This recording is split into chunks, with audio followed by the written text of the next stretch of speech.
Le monde de la mode est en deuil.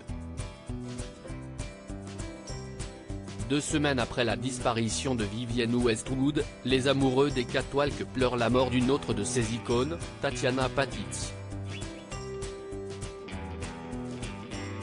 Le magazine Vogue a annoncé le décès du mannequin de 56 ans ce mercredi 11 janvier.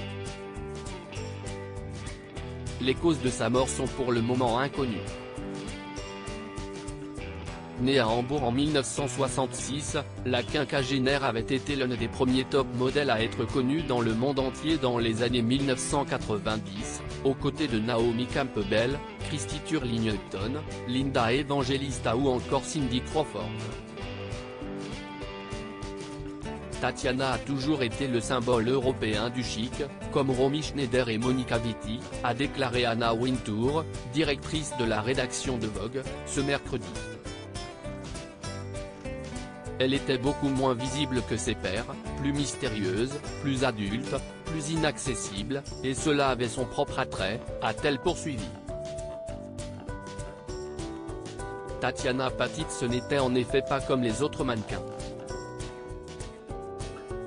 Dans une interview en 2020, elle avait ainsi fièrement assuré « Je n'ai jamais vendu mon âme ».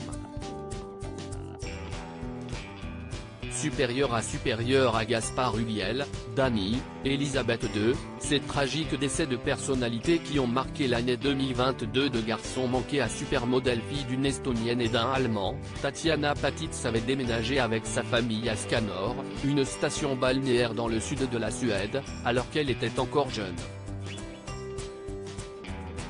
Décrite par Vogue comme étant un garçon manqué à l'âge de 17 ans, elle participe cette année-là à un concours de mannequins d'élite à Stockholm.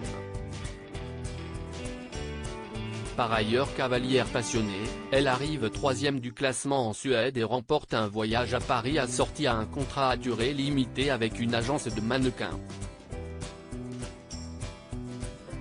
Et si l'on peut penser que 1983 signait le début de sa carrière internationale, Vogue précise dans un article de 1988 que la star n'est pas née rapidement.